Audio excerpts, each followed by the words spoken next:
আসসালামু আলাইকুম। আজকে এই যে গরু গোস্ত রান্না করব। এখানে সব ধরনের মশলা আছে, মিক্সড মশলা, লবণ, ধনিয়া, হলুদ, জিরা, এলাচি, দারচিনি। আর এখানে হলো পেঁয়াজ বাটা, হলো রসুন বাটা, এখানে মরিচ বাটা। সব মশলা দিচ্ছি, পেঁয়াজ বাটা দিচ্ছি, রসুন বাটা দিলাম, মরিচ বাটা দিলাম। মরিচটা বেশি ঝাল না, কালার সুন্দর। এখন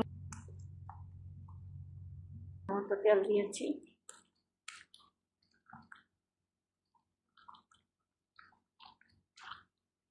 যখন মেখে রাখবো।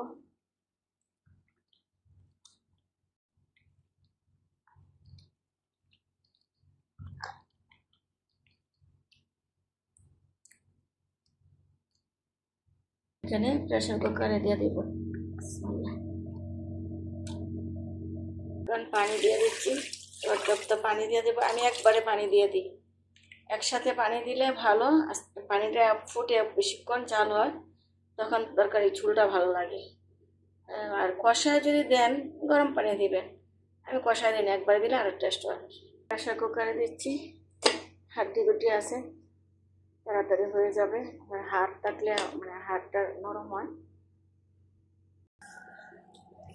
বেগুন ভর্তা বানাচ্ছি, বেগুনকে আগে ভেজে নিয়েছি, কামড়ে দিয়ে ভর্তা বানালাম। বেগুন ভর্তা, গরু গোস্ত আর ডাল।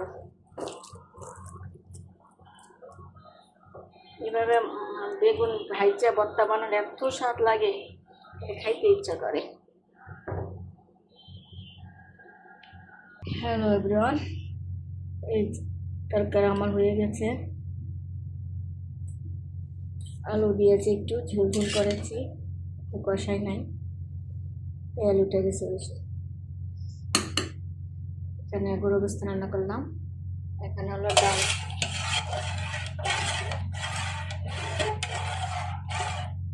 ডাল মাখায় বসাইছি, বাগার দিই না। ডাল মাখিয়ে বসাইলে এটা একটা মজা আছে।